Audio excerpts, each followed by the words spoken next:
All right, can you hear me?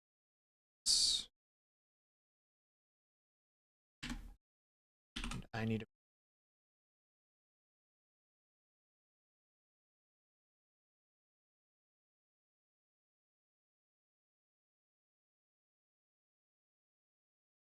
You get to learn about all my secrets. It's gonna be a good time.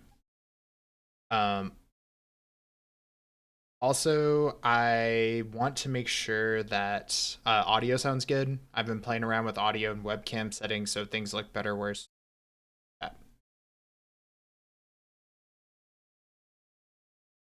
Okay. So, Secrets Manager, I was doing a doodle. Intermittent. Okay. I need to cut my noise gate then because it's negative value at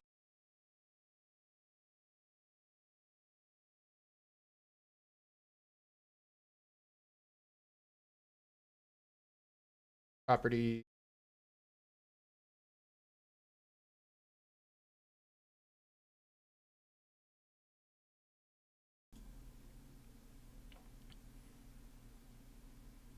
Oh wow. Is my audio better now?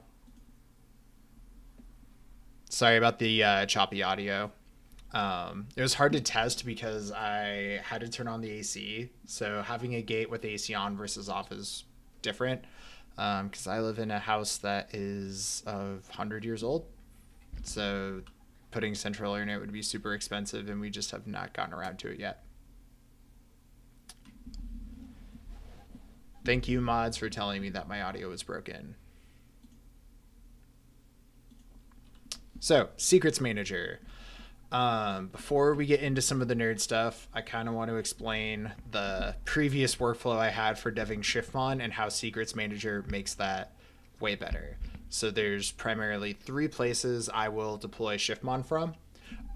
One is my laptop, one is Woodpecker CI, and then one is my PC.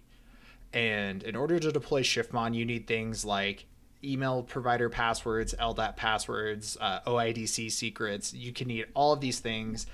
And if you're managing it separately, you'll do things like have a little shell script that just sets a whole bunch of variables, and you're saving all of this important stuff in plain text on a hard drive and then running an Ansible playbook. Also, Woodpecker CI doesn't have encrypted secrets by default. It just stores them in the database. So that's not great either. And again, you'd have to keep all of this in sync. So previously, if I wanted to deploy locally, I would have to make sure that all of the secrets were set, all the OIDC stuff was configured correctly. So if I like changed out from GitT to authentic for my OIDC provider, I'd have to do that in three different places, probably get it wrong somewhere, and then when I would deploy locally, SSO would break. Um, but with the secrets manager, you can keep all of that secret state in one central place. So that way, if I do update OIDC providers, I don't really even have to update anything.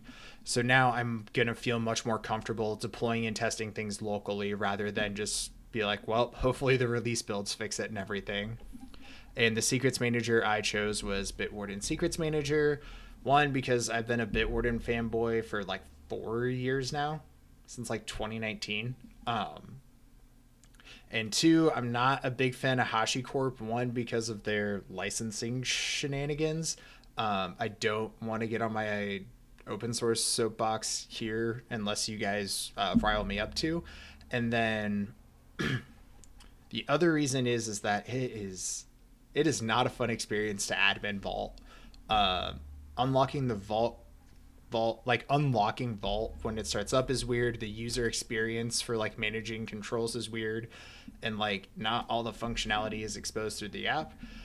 So even though OpenBOW is a thing, which is the rage fork from HashiCorp Vault after they decided they didn't want to be open source anymore, um, I decided to use Bitwarden Secrets Manager because they make insanely good products, and the way you access it as a human is insanely good. So now, if I implement a way for my Ansible playbooks to look up secrets, I don't have to keep all that state in sync anymore. So how the heck do we do this? We need to have a couple of things set up on our local machine first. First one is we have to install the Python SDK. You can see I was playing around with PyTorch earlier. Pip install Bitwarden SDK. So the other thing we need, and this is my biggest gripe with Secrets Manager right now, it's in beta, it's gonna get better, is that I need to also have the Bitwarden Secrets CLI installed. So it's on Bitwarden's GitHub under SDK. I find the BWS x86 unknown Linux, and I download the zip file, and then I'll just wget it.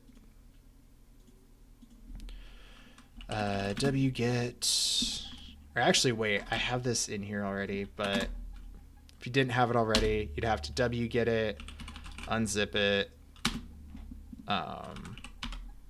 You'd have to unzip it. Since I already have it, and then I'd have to copy cp, use bws into /usr/local/bin. BWS, and then you have to do that as root. Oh, sorry if I'm being mean to my desk and you guys can hear it. Okay, so which BWS? So Bitwarden Secrets should work now. And now if we want to run the Ansible playbook for Shiftmon, I can run it from here.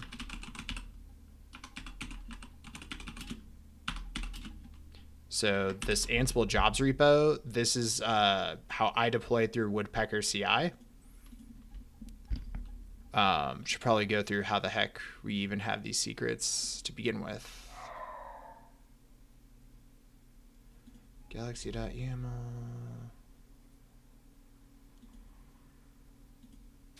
Don't save.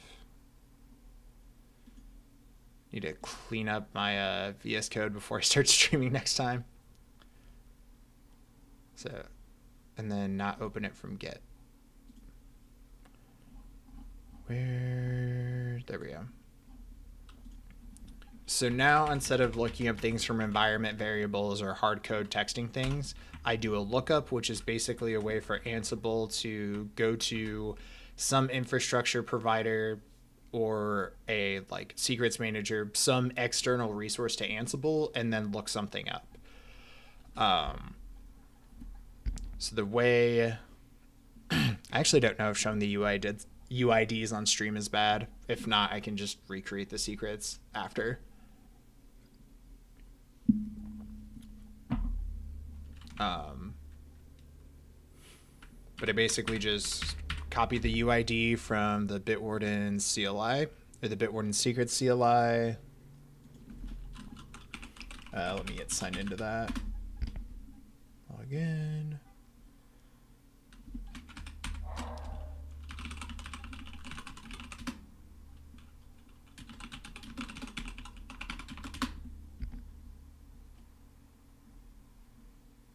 And remember my password.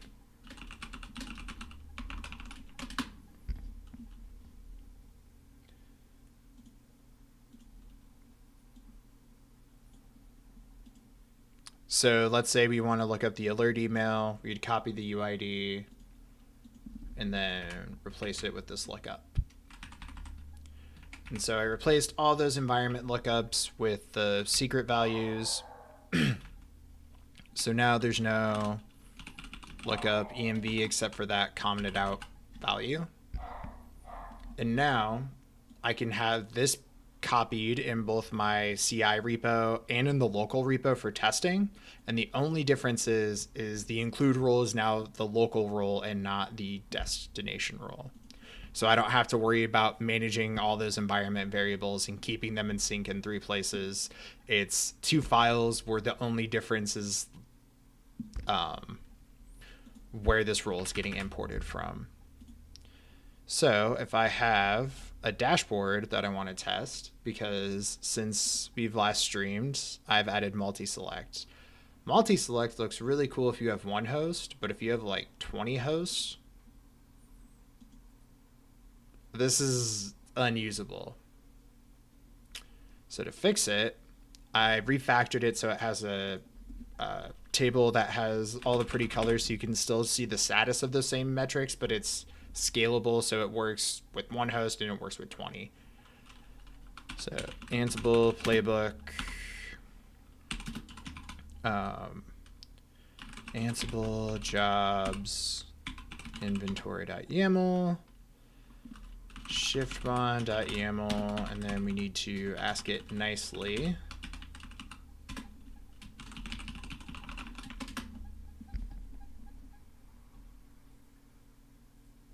And then it's going to reach out. Oh, did it set? Yep. And the nice thing is all one thing I did do off camera before stream was I did need to install the Bitwarden Secrets lookup from Ansible. And I did set my token off stream, but that's as simple as going through and adding an access token in the Bitwarden Secrets Manager.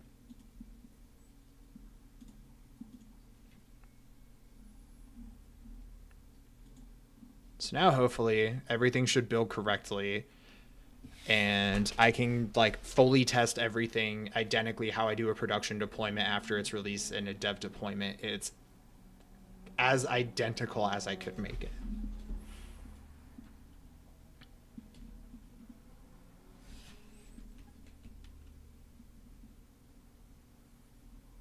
Another thing I do want to work on today, if we have time, is improving multi-select among a few places, because after I had rolled it out and played with it a little bit myself, I had noticed in a few places where this wasn't working out. I've also added, I've had to make some changes or some more difficult changes too around Loki 3.0. So Loki 3.0 had a whole bunch of changes for the better, but they did have to break some configuration changes. And if you haven't updated your Shiftmon in a while, before you restart it, you will either need to pin the version of Loki in the Docker compose file, which, crap, I can't do on stream. There's secrets in that file, but basically you would go through, see if I can do this right. Sudo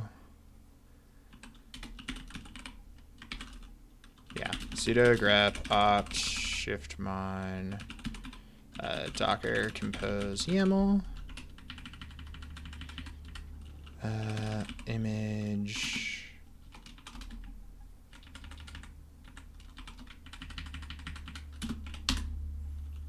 So you'd go into the opt shiftmon docker compose file and go from, where is it? I'm gonna have to cheat. You would change this latest to 2.96. And what that'll do is it will keep the version of Loki pinned until you can run the Ansible role. And then when you run the Ansible role, along with pulling the latest image from Docker Hub, it will also make the compatible changes. To avoid this in the future, I'm thinking about making it allowing users to opt out of automatically updating Shiftmon every time it restarts, or providing some escape hatch for that, because this is likely to happen again at some point. The trade-off is essentially you have to deal with either the move fast and things are breaking approach, or you have to deal with there's unpatched CVEs on my machine, or I'm missing like certain features and stuff like that. And I opted for the, hey, let's move fast and break stuff, but now it's a more mature project, and there might be people that are like deploying it in a business that need those more controlled like maintenance windows and whatnot. So I know I need to provide that as an option. Um, but it was just something that I wanted to always have the latest thing because I don't like having out of date containers and out of date software running on my machine.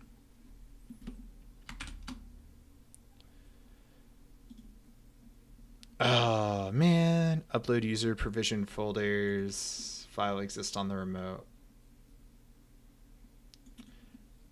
Ah, ah.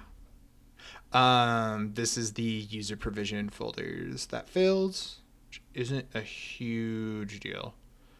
User provision folders. Where is that?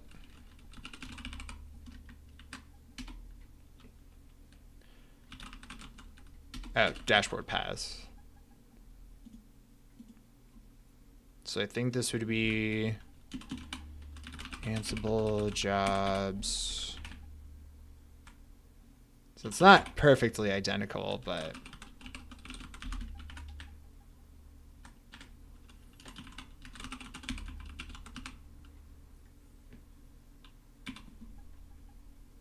wait, that's not right.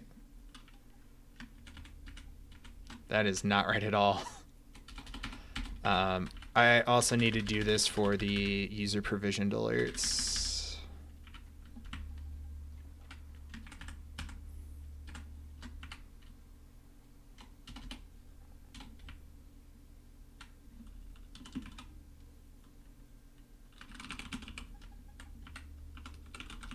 I have no clue if this will work, but we can always test and find out. Learn the fun way.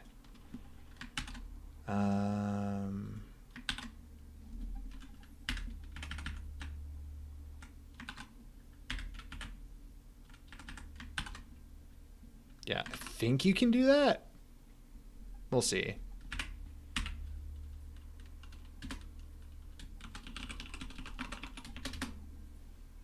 I didn't get scary red lines, so we still might be able to do it.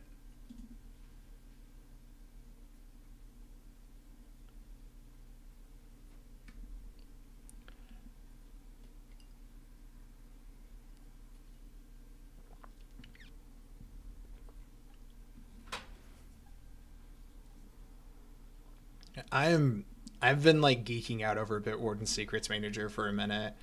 Um, the thing that I think the human accessing of the secrets and managing it is really well polished right now. Right now, the biggest hurdle I can see for adoption, or the two biggest hurdles, is it's not, I don't believe it's self-hostable yet. Um, which that would be super cool. And then the other thing that I think it's missing is more machine access patterns and making it easier for like CI jobs and stuff to access it.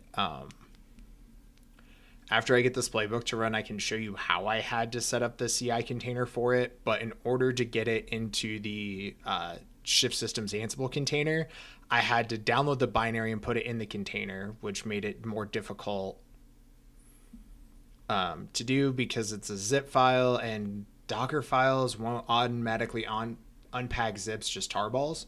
So I had, for now, I just have it chilling inside of my Ansible jobs repo, which you're not supposed to do because Git sucks at tracking binaries. It's just a hack for now. So yeah, if they iron out how machines can access it better, it will be an amazing product. Right now, it's really good. But yeah, having to have the BWS binary makes me a little sad because I know I think with Vault, which is the only secrets manager I have a fair bit of experience with, you could access it completely over an HTTP API, or there's a HashiCorp lookup plugin, which I don't think you have to have a binary on your system.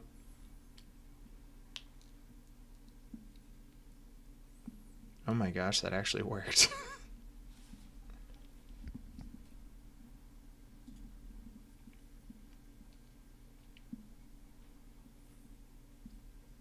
All right, drum roll. Not going to drum roll on my desk because people with headphones listen to this. Oh no.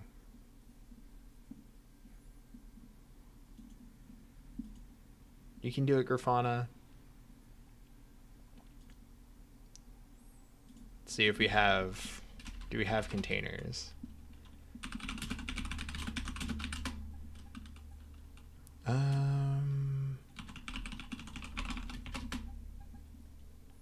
Oh yeah.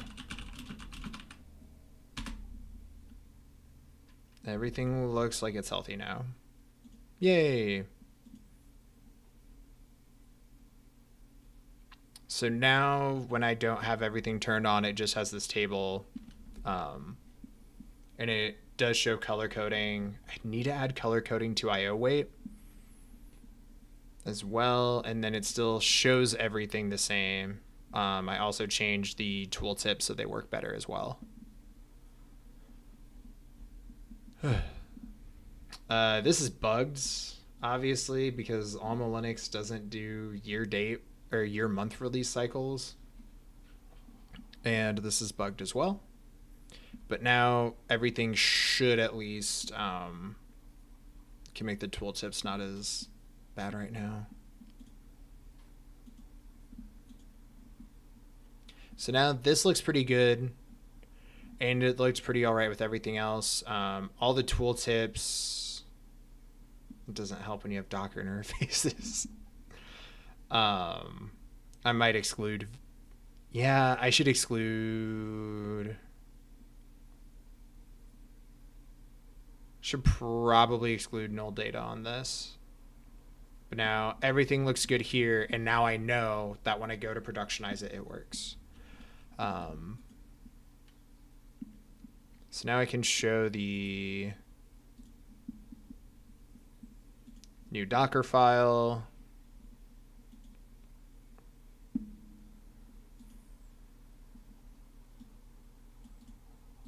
So now we have to add in the BWS binary and add in the Bitwarden SDK. And the requirements, Bitwarden got into community general. So the Bitwarden secrets lookup is right here. Yeah. It was a little rough to find like the BWS thing, and it's not, as far as I know, and I just started using it, it was a little hard to like figure out where that was. It'd be nice if there was like an RPM or something like that I could just fetch from the internet and install. But it's still in beta, and I'm extremely picky and hard on things.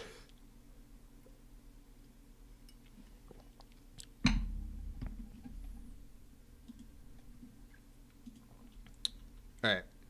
So IO8, we need to add.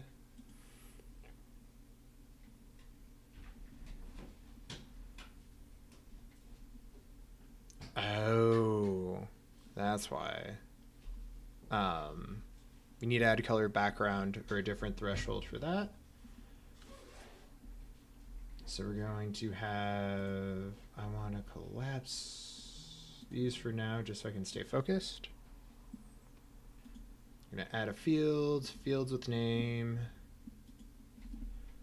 You want IO weight. Add override property.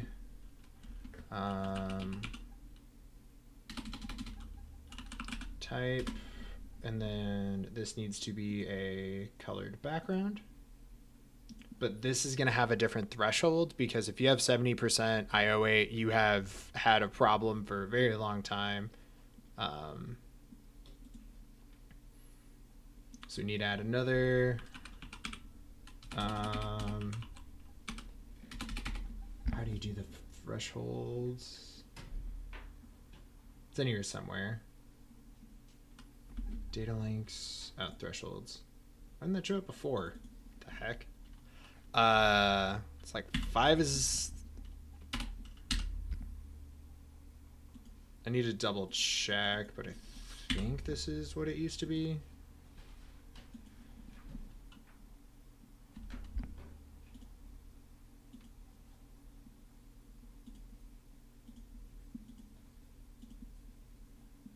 Do I have anything with high IO weight? Dang it. I mean, that's a good thing, but yeah, and it's integer weighted.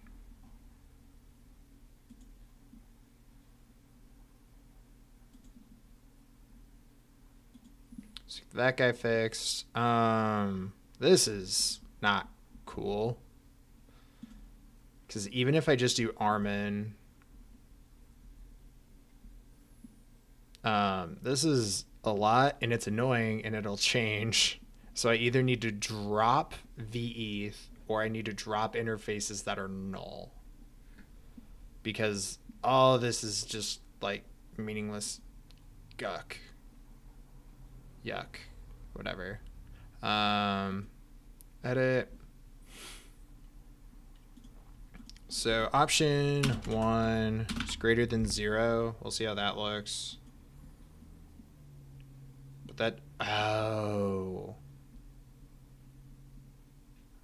Hover proximity, max height. I think I could lower the max height and that would drop a bunch of stuff off of it. So if I like made it, nope.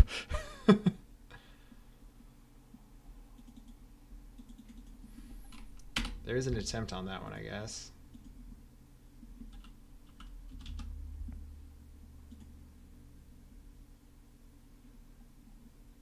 Ugh. So it'll show everything because I don't want to do just the selected because that can get tricky. Let's use dot because that should only have like one interface. That one I might have to take off stream. I need to bang my head against my desk, and that sounds bad with the microphone.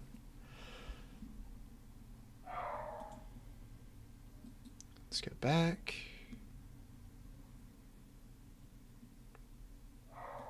So getting rid of that.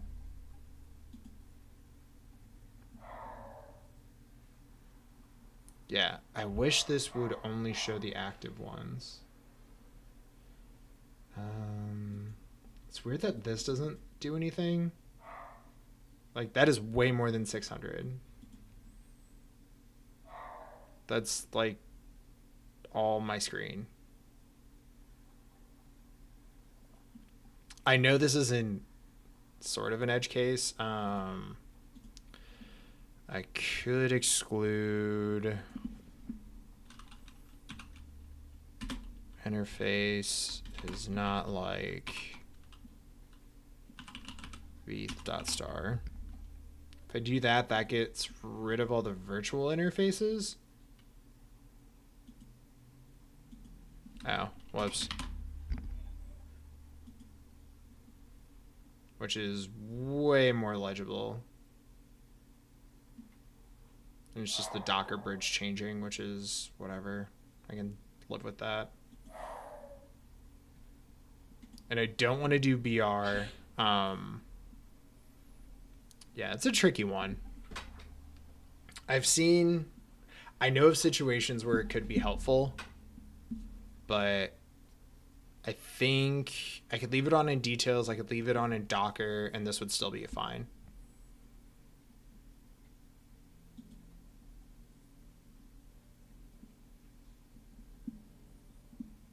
Yeah, getting rid of virtual Ethernet interfaces would make this way better.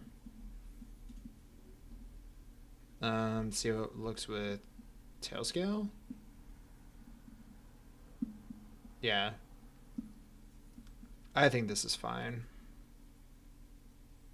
So if I do Armin, then edit.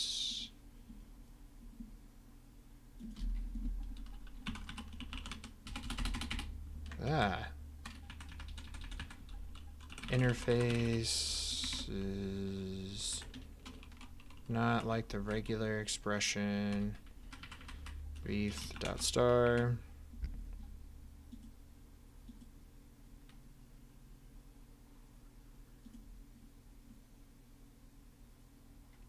Disk IO is fine.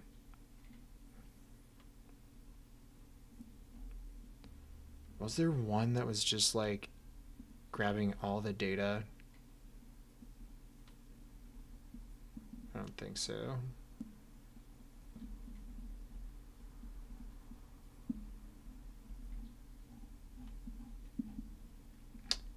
These tables could be filtered though. Filter. Turn on column filter.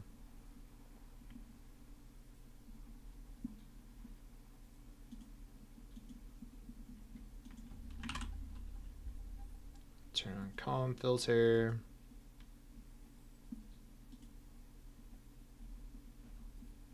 It's really fun to go back and do some of the dashboards again and getting to apply what I know now to other dashboards.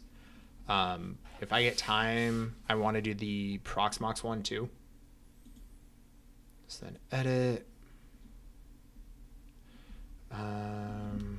Guess we'll do column filter. This one I'm not like as jazzed about, but the reason why I'm not jazzed about it is because the drop down is like over here.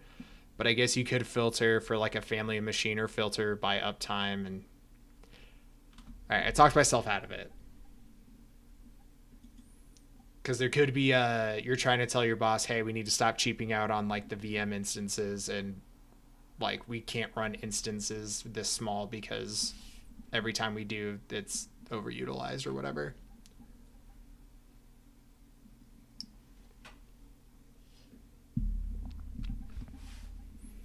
The annoying thing is like the Windows dashboard's 90% the same.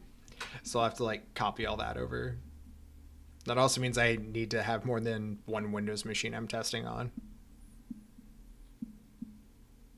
Because I do not enjoy using Windows. So that... I'm going to circle back to this one. So we'll go through here. We'll go through here. Their VS Code.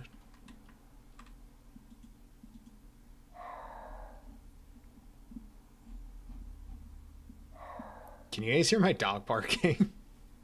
He's having a hard time right now. It's now the wonderful time in Iowa. It's like we get 2 4-day spans in between. It's way too hot and the air hurts my face.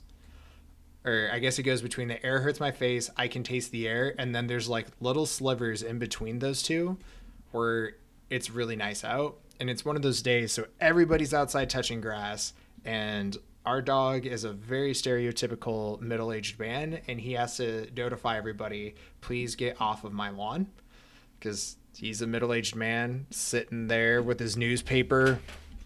Kind of like to think he's like the old man in Billy Madison. Yeah. So we need to go to Grafana, files.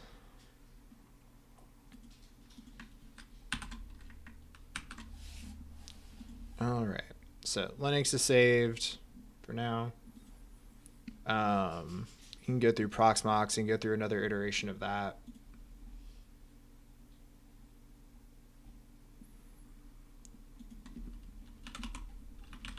Oh yeah, another thing that's getting fixed in the next release, that button scares me, is Trafic's going to be better. Yay, Trafic. So another breaking release that is coming up that I'm trying to be very preemptive with is Trafic v3. So in Trafic v3, influx DB v1 metric shipping is being removed, and if you have that configuration inside of a traffic file, traffic, I don't know, it will not start. So I updated the Shiftmon config to deploy Prometheus metrics and update the and it will update the config file to use a Prometheus endpoint and the Telegraph file to scrape it. And Now the dashboard doesn't break. If you still have older instances, there is an InfluxDB version of that as well.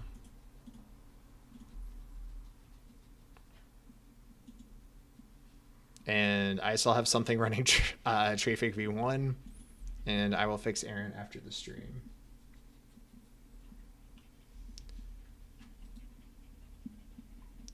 So the other dashboard I wanted to fix was Proxmox. Again, here, I'm not sure if I want to do table. I don't know how many people have a crap ton of storage pools that this would be useful for. That's kind of the tricky thing. Aw, Miku. Sorry, I got distracted by a dog. It happens a lot. Yes, you're very, very much a distraction. But you're also our chief executive officer, so she does have the ability to just walk in and interrupt anything that I'm doing. She's a C-level. She's a C-level. It's okay if she does that. When Max does it, though, yes.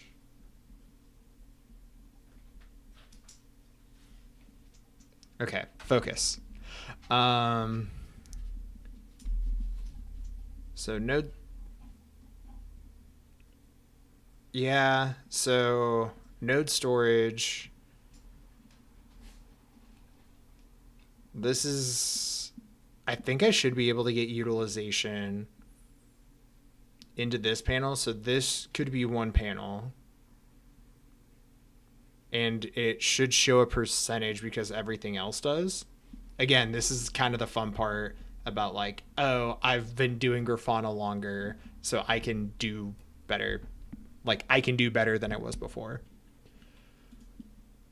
Edit. So we'll see if I can get the table to join.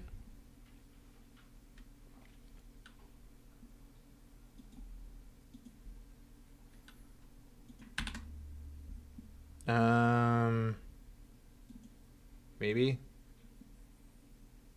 Table. Oh. Should probably do an instant table. Yeah. And then I can get the, that doesn't need to go there. This needs to bubble up.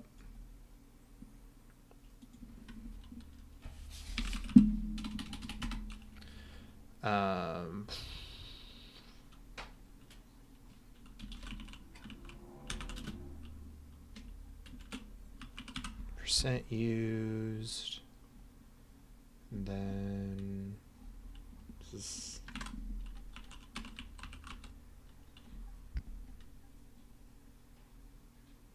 there it is.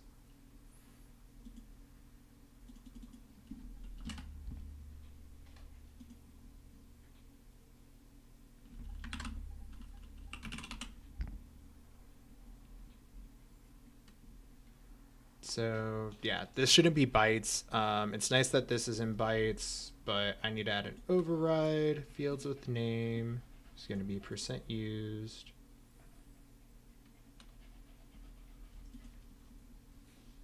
And I'm guessing I can get available as well too. So let's go to type.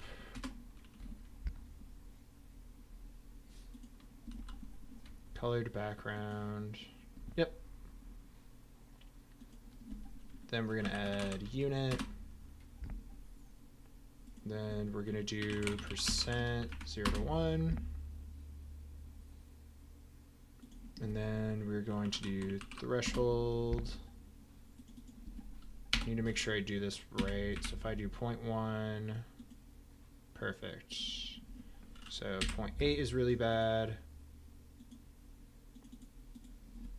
0.7, you need to call doctor logins because you're in the danger zone.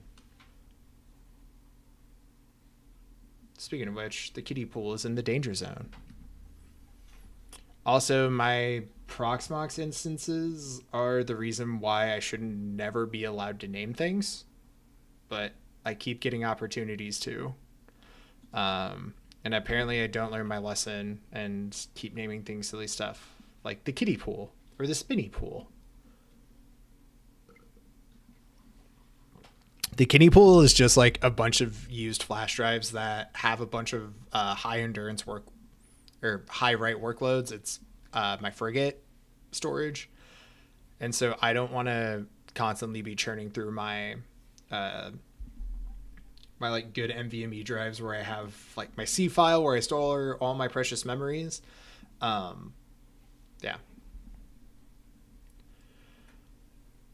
So guest memory, guest CPU.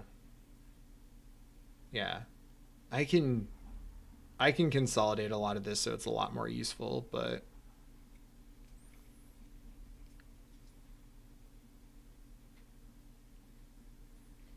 and then so this one is used. I wonder if it's easy to infer the um, system used object storages. Yeah. I'm guessing.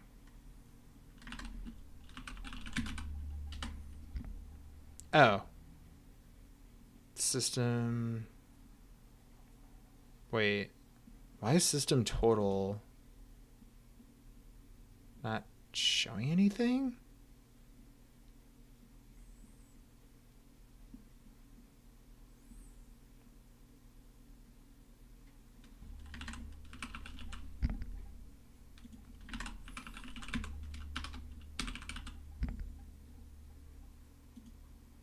So what is going on here?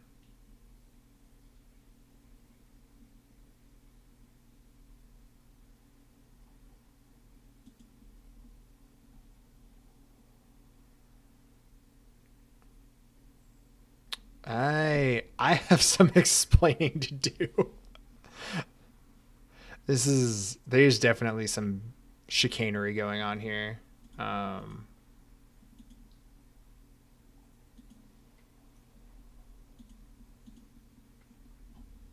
I think both Grafana and I have gotten better. Is the short version of this.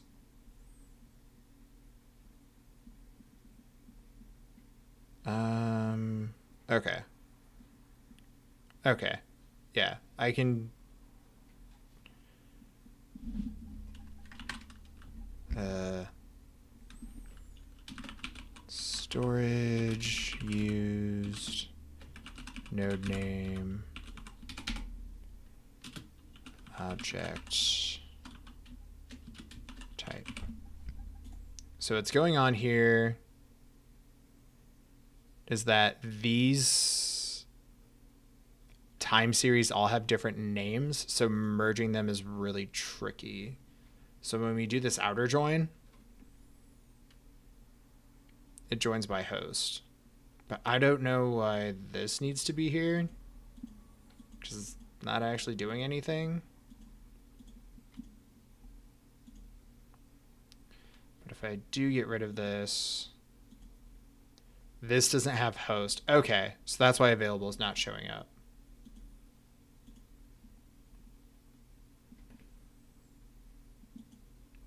So for some reason, this doesn't show up. If I do system underscore total. Actually, I'm going to pop this open and explore and see what's going on.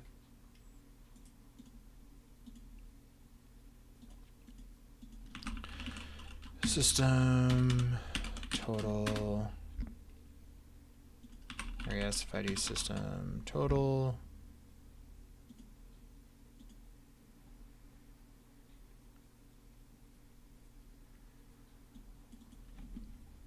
The heck? Is that just not showing any data?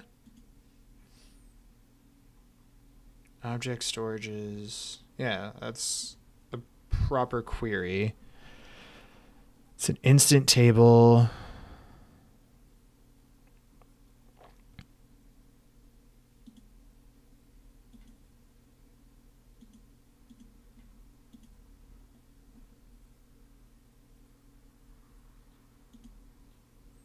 So the join fixes it.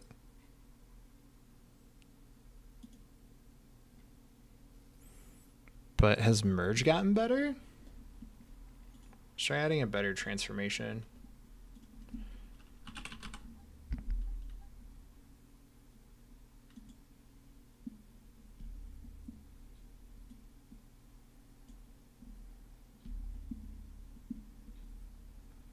So spinny used percent.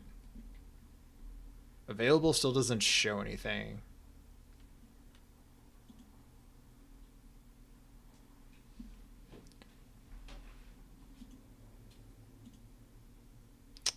Figured it out. I did a silly.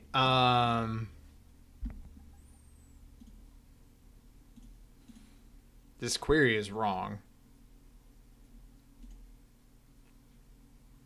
Because it doesn't have a regex in it. If I add a regex in it, everything gets better.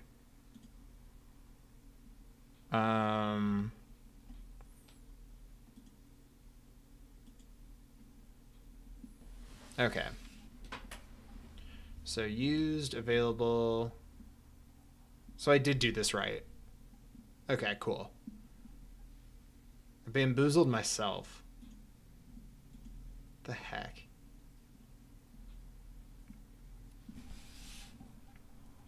So now we need to care about the storage name, used and available. So we don't need, we need type, we need value A and value C. There should be a value, yeah, value B.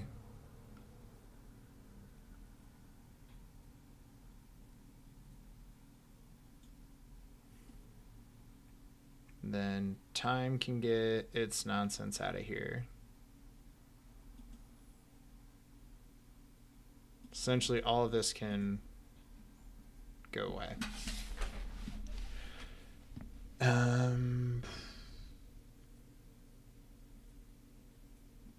think I want to do... That's not available. That's total. I think. Yeah, that's total. So this needs to be... I do need a fourth query, and then this will show... make sure it doesn't get too busy. Yeah. So I think it would be nice to know how much free space there is, which is essentially just B minus C.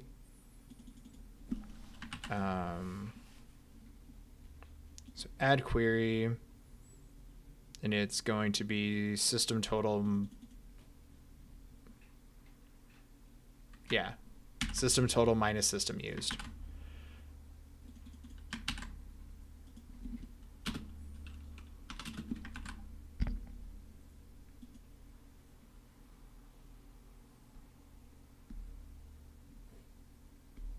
Does that not get aggregated correctly?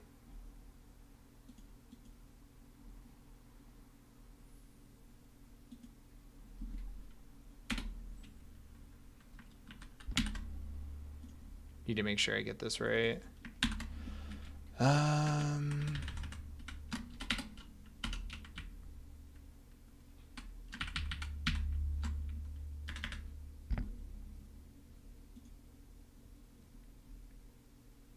No, that's right.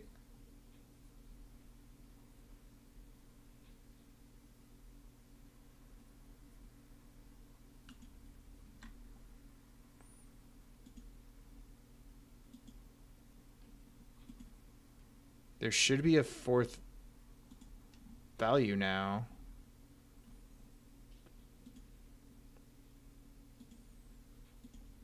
Or... There we go. It wasn't organized correctly. So the rest of these are instant tables, and by default, Grafana will do a time series range. So now we should be able to clean all of this stuff, and then value D.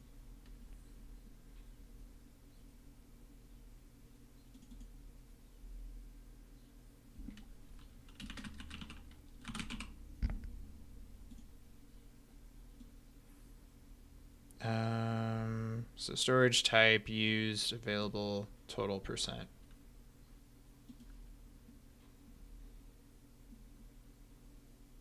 So now that panel is irrelevant.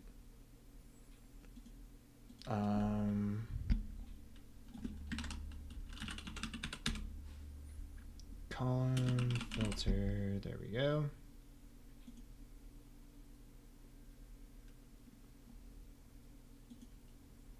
So then we can filter out by like which pool, or if like we only want to see the NFS pools. Voila. All right, node uptime, it's fine. I think this could be,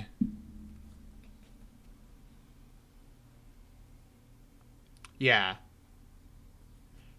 This should be one panel with IO weight, and then this is useless now. So if this is just a mock. So if I delete this, yeah, because I can see how utilized all the pools are. On which host, yeah, this is way better. Remove, yes.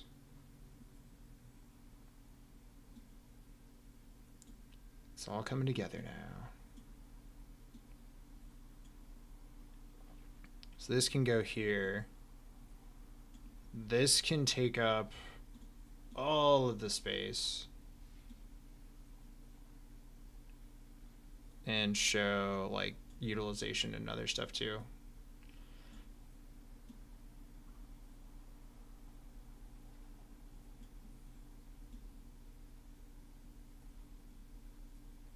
Okay. Yeah, so node storage can go there, node uptime can stay over there. Or actually, all the node metrics can essentially go down here, and then all the guest information can go down here. Is going to be the end state. So if we go here,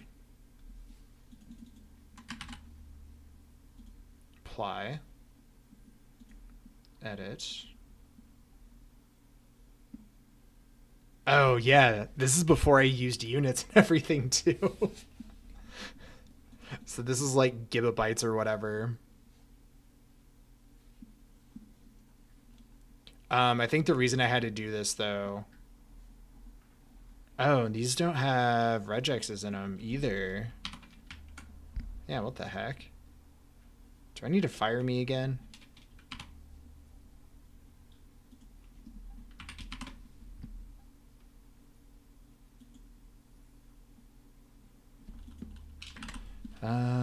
Node equals. I do need to fire myself. It's good to know.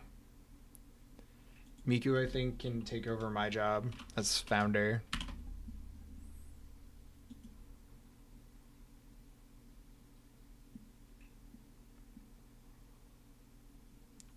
All right, so I think I'm good. So yeah, disk used. Yeah.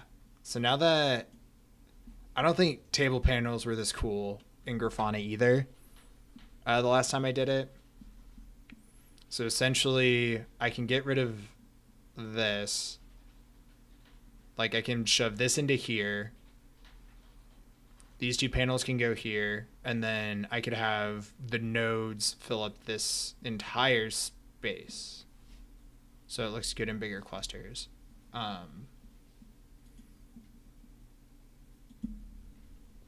So I'm going to copy this to the dashboard just to make sure that like everything applies still. Proxmox. Rerun it. Then after that, we'll call it a stream. It's starting to actually get like super warm in here, and I've been streaming for a fair bit of time.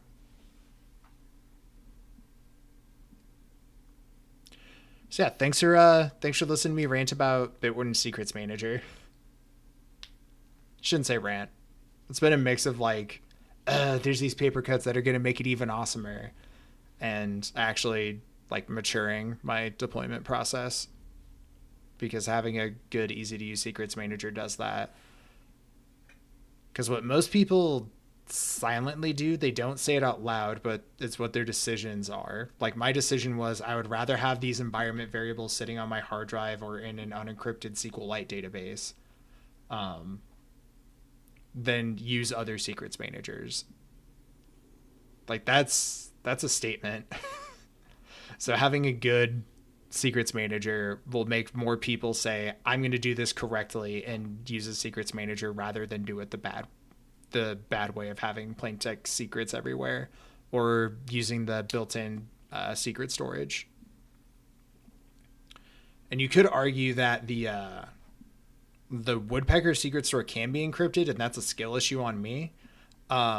Counter argument, tyranny of the default into that doesn't solve the problem of I need to deploy things locally and in CI. So yeah, I'm gonna let this deployment finish. It was really nice chatting with you.